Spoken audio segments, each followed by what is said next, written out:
Pero itong si Ding Liren, syempre hindi pa rin nawawala ng pag-asa. Ito ang posible niyang kauna-unahang pagkapisa ng itlog.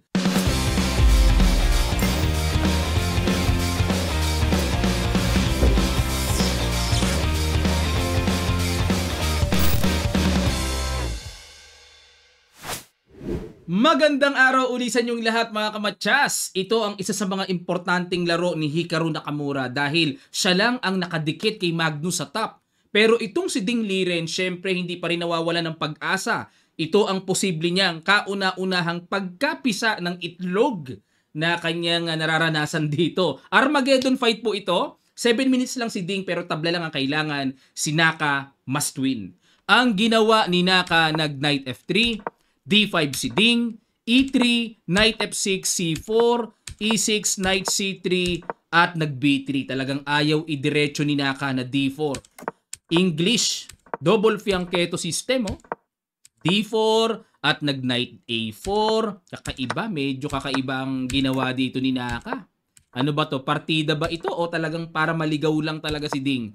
A3, ayan, para mag-B4 at nag-A5. Kailangan pong pigilan yan kasi pag naka-B4 yan, malakas yan. Rook E1, atake sa pawn, Bishop D6 depensa, nag-H3. At yan ang novelty ni Naka. Pero okay naman, ano? Kasi para maiwasan din yung Bishop G4, mga ganon. Ang nakaraang tira dito ay C3. Okay? Kaya novelty po ang H3. Bishop F5, G4, Bishop H7, G5. Talagang gustong wagwagin ng atake, ah. Rook E8, C5, Bishop C7, at nag-Knight B2. Ayan, iikot papunta sa C4 para maipang pressure sa E5. Queen D7, kinapture na. Ayun, ito yung medyo kakaiba rin na ginawa ni Ding. Kasi, oo nga, no, pagkaalis ng Queen, medyo bahagyang na damage ang king side. Knight H4, ayan na. Gusto kagad atakihin ni Naka, dadalhin niya yung queen sa H5, nag-F5, ayun na, bad move na dito si world champ. Dapat daw po ang tira ay king H8, na halimbawa kung mag-queen H5, diretso rook G8. Okay, mas on point itong ganitong idea. Pero, nag-F5, queen H5, king G7, pinapacheck ah. Knight C4, Bishop G6, kinapture, at nag-Queen F3, Rook AD8. Ayan. So dito po ay ipinorma lang ni World Champ yung kanyang mga tore para mamaya pag timing ng E4 ay talagang may maayos at tuloy-tuloy na puwersa sa sentro. Nag-B4. Ayan na. Bumitaw na rin ang kakaiba si Naka kasi kailangan niya magwala dyan. Rook B1, Knight A6, Queen takes B7. Yun nga lang. Malaki po ang nilamang na evaluation bar dito ni Ding. Dapat daw ang tira ay Knight B6. Ayan. Atakihin lang daw yan. Queen F7 at magda-Knight A4. Kailangan depensahan yung pawn sa C5 and later on na bawiin yung pawn sa B7. Yan po ang gustong mangyari dito ng computer engine. Pero nag-Queen takes B7 kagad si Naka. Capture din. Queen A7, bumagsak yung importanteng pawn sa sentro. Yun lang ang medyo nakakatakot dito. A4, tingnan nyo po kung gaano katibay yan. Nag-Queen A2, Knight F4. Ayan, at sa bagay naman po, sanay si Naka sa mga super dead position, nabubuhay pa eh. Rook B7, ayan, pressure. Nag-Rook E7 para makaalis na yung Reyna at may pang-block na sa 7th rank pressure. Kinapture na yung bishop at nag-E3. Ayan. Para bumukas naman yung diagonal na po pwedeng magamit ng black pang atake. Knight E5. Ayan. Knight E5. Atake sa Reyna. Siyempre pag kinapture, kuha ang queen. Nag-Queen D5. Check lang. Obligadong umatras. Yun nga lang po. May E2 na napakalakas. Rook E1. Rook DD7 para suportahan naman ang bishop. Ayan, dito po kitang-kita ang super ingat na in-apply ni Ding. Nag-Queen A6, D3. Ayan na. Nag-Rook B2 para mapigilan yung paparating na D2. Nag-Bishop to E5. Tiniret yung tore.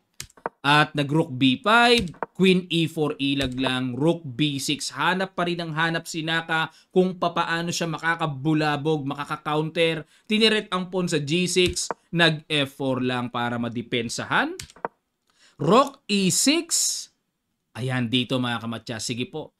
Medyo ito na yung tinatawag na critical position. Pero ano kaya ang simple lang at malinis na desisyon na ginawa dito ni World Champion? Sa ilang sandali lang, tutuloy kagad natin.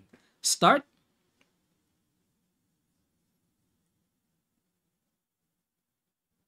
Maraming salamat po sa inyong mga effort. Congrats sa nakakita. Queen F5. Yan pala ang simple at malinis na tira. At umiwas. Rook C6. Yun nga lang may dito na. Grabe naman talaga yung mga pawns na yan.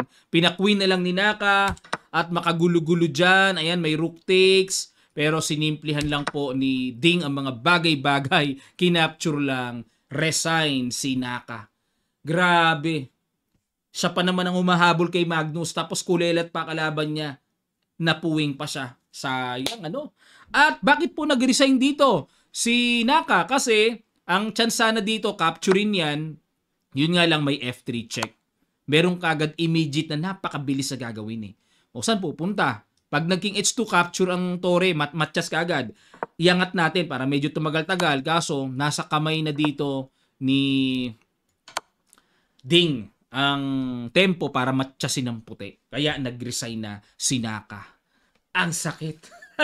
Masaya naman po kay World Champ kahit papaano. Ito yung kauna-unahang, 'di ba? Pagkapisa ng itlog na kanyang sinasalo dito sa torneyong ito. At muli, ito po ang standing after round number 9. Nangunguna si World number 1 Magnus Carlsen with 16 points. Hikaru Nakamura 14.5 points. Pragdananda 13 points. Ferruccia 12 points. Fabiano Caruana 10.5 points. At si World Champion Ding Liren na kahit papaano nakapisa-pisa 6 points. Okay. Yan po ang ating update dito. Marami kasi ako natanggap ng mga messages. Coach, wag na yung kay Pragdananda. Gusto nila kay Ding Liren dahil ito ang kauna-unahang pagkapisanga ng itlog eh. Tingnan muna natin kung last round na po mamaya. Abangan natin kung mahahabol pa ba si Magnus. Pag natalo si Magnus, mapapako sa 16 points. Pag nanalo naman si Naka, madadagdagan siya ng 3 points, 17.5 points ang lalabas. Okay, ang pag-asa po ni Naka dito ay matalo si Magnus sa long game pa lang. Kung mananalo si Naka sa classical, kailangan din trabahuin ni Naka yung last round niya. Okay, maraming salamat po mga kamatsas. Thank you so much sa inyong palagi ang pagsuporta. Huwag niyo pong kalimutan sa mga hindi pa nakakapag-follow sa ating Facebook page Kamatsas. Mag-follow na kayo at mag-subscribe naman kayo sa ating dalawang YouTube channel. Yung I am Roderick Nava for Tagalog language at yung I am Roderick Nava 2 para sa ating English YouTube channel. Thank you so much. Magkita-kita pa po tayo sa mga susunod pang chess updates.